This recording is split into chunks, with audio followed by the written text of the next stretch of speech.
आप देख रहे हैं BHPC न्यूज।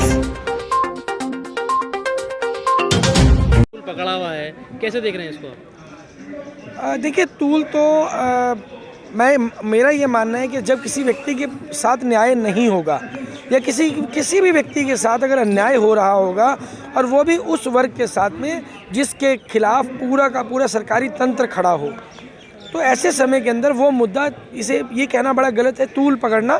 इसे हमें ये कहना चाहिए कि सही आवाज़ को उठाया जाना चाहिए और पूरे देश में हर वर्ग की जिस पे भी अत्याचार हो रहा है उस आवाज़ को उठाना चाहिए। उस आवाज़ को बुलंद करना हम सब की, देश के प्रत्येक नागरिक की जिम्मेदारी है।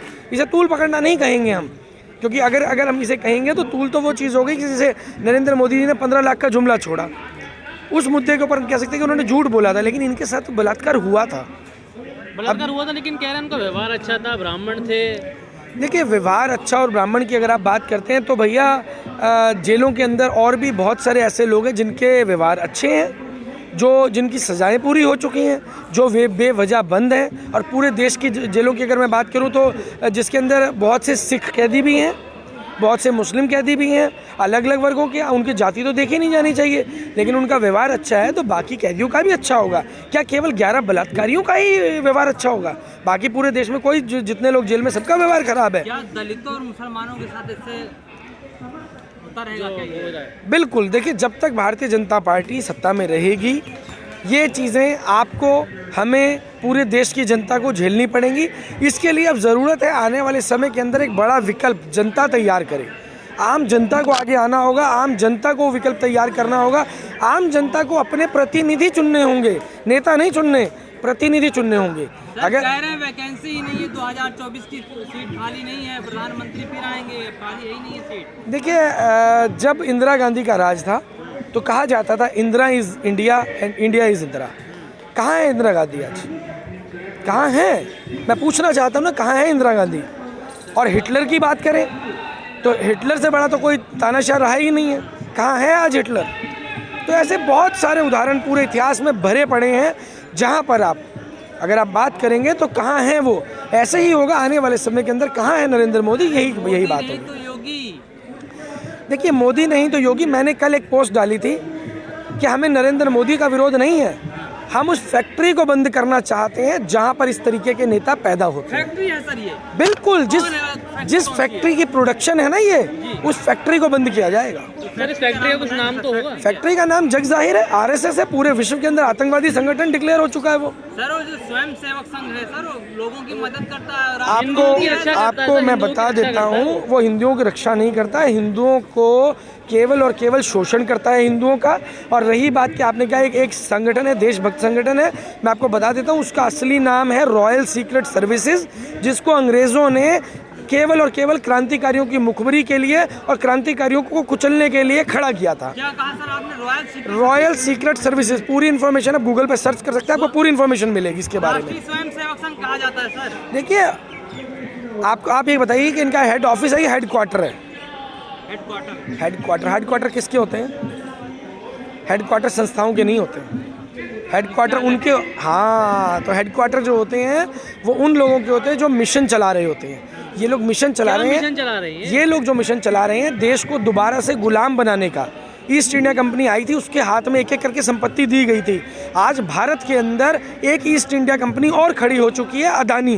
सर, PM मोदी तो राज्य बनाने की बात कर रहे हैं, आप कह रहे हैं कि इस देश को गुलाम बना रहे हैं। देखिए, राम राज्य कैसा होगा?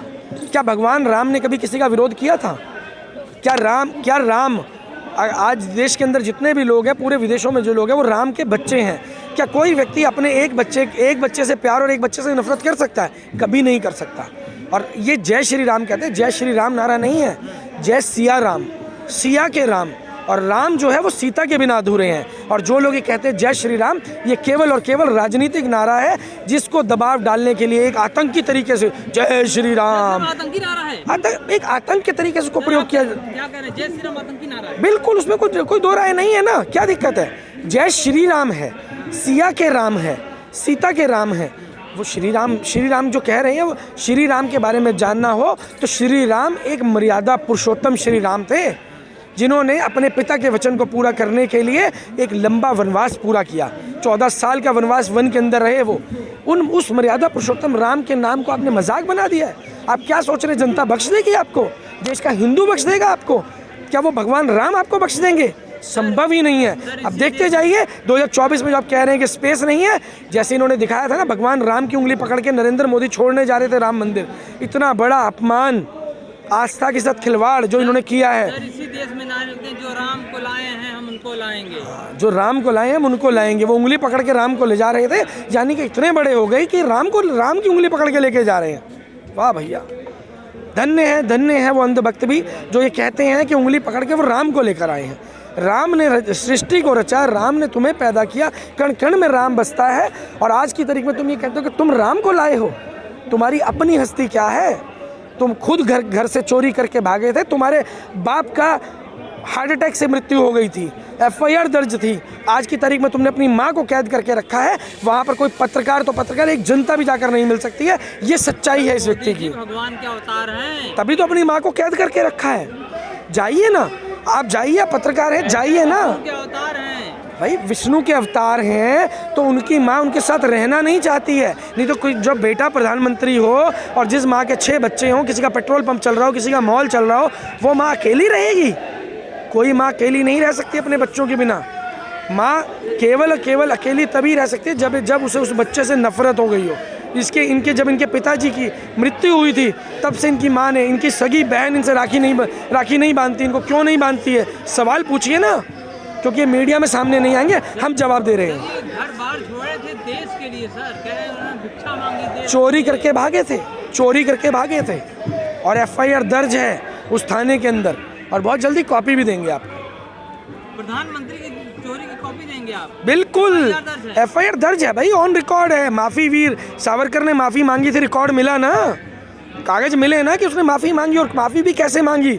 आज भी लोग राष्ट्रपति के साथ में माफी मांगते हैं, लेकिन माफी की भाषा वो ज़्यादा महत्वपूर्ण है। माफी की भाषा ये नहीं हो सकती कि आप मुझे माफ कर दीजिए, मैं पूरी जिंदगी अंग्रेजी हुकूमत का गुलाम रहूंगा। सर, वो वीर थे, वीर सावरकर थे। अरे भाई, माफी वीर को वीर नाम किसने दिया? उस व्यक्ति ने खुद अपने नाम के साथ वीर जोड़ा था। वो व्यक्ति केवल और केवल माफी वीर था, जिसने जिन्ना के साथ मिल करके सरकार बनाई थी। श्यामा प्रसाद मुखर्जी के साथ में मिलकर के बंगाल में सरकार बनाई थी। तो कह रहे स्वतंत्रता सेनानी है वो। स्वतंत्रता सेनानी है, हाँ भाई है ना। काला पानी में गए थे, माफ़ी मांगी थी। और जिस वक्त में कलेक्टर को 40 रुपये तनख्वाह मिलती थी, 60 रुपये इनको तनख्वाह पेंशन मिलती थी। किस बात की मिलती थी? कौन सी दलाली करते थे? अंग्रेजों के लिए क्रांतिकारियों की मुखबिरी करते थे ये लोग। तो ये उन्हीं की औलादें हैं जो आज सत्ता में बैठ गई हैं। वो गुंडे हैं जो सत्ता में बैठ गए हैं। इनको उखाड़ फेंकने के लिए देश के क्रांतिकारी दोबारा सत्ता में आ रहे हैं। सर, लगातार देखा जाए तो दलितों के साथ जो पीड़न हो रहा है, अरे बंद में रिकॉर्ड कर रहा है, उंगली कर रहा है, बंद है, बंद करने के लिए।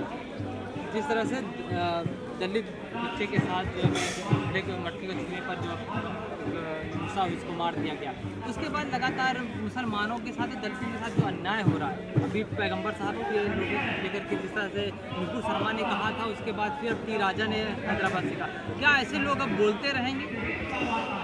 देखिए, जो बोल रहे हैं, मैं एक समाधान पे बात करता हूँ सीधा, क्योंकि एक बहुत बड़ा विषय है और वाकई में ये मेरे हृदय से जुड़ा हुआ है। मैं आज आपको एक चेतावनी दे देता हूँ, आपके व्यूअर्स को पता होना चाहिए। 2024 में जो नई सरकार बनने वाली है, देश के किसी भी दलित, किसी भी मुस्लिम, किसी भी माइनॉरिटी, चाहे वो सिख हो, जैन हो, बौद्ध हो, किसी भी व्यक्ति के ऊपर अगर कोई व्यक्ति अत्याचार करेगा तो तुरंत सजा का प्रावधान किया जाएगा। ये मैं आपको बता दे रहा हूँ। और उसके लिए हम लोग टीम तैयार कर रहे हैं, पूरे देश में टीम तैयार हो रही है। और मैं बता रहा हूँ, उल्टा करके टांग दिया जाएगा जो भी व्यक्ति अत्याचार में लिप्त पाया जाएगा। बिल्कुल टांग दिया जाएगा। तानाशाही आप देख रहे हैं ना, इससे बड़ी तानाशाही खड़ी होगी और जो बताएगी कि कैसे अत्याचार होता है, कैसे तुमने गोधरा के अंदर दंगों के अंदर लोगों को मरवाया, कैसे तुमने दिल्ली दंगों के अंदर लोगों को मरवाया, कैसे तुमने पटियाला में दंगे कराए, कैसे तुमने पूरे देश के अंदर दंगे करवाए। पूरी फाइलें खुलेंगी जिन पे क्लीन चिट की बात करते हैं। एक फाइल को खोला जाएगा, एक फाइल को, और हिसाब देना पड़ेगा, बख्शा नहीं जाएगा। रोज की ताज़ा खबरें सुनने के लिए सब्सक्राइब करें BHPC न्यूज चैनल। साथ ही रोज के नोटिफिकेशन जानने के लिए दबाएं बेल आइकन। साथ ही हमें अपनी राय देने के लिए हमारी वीडियो पर कमेंट करके बताएं और वीडियोस को लाइक और शेयर करना बिल्कुल ना भूलें।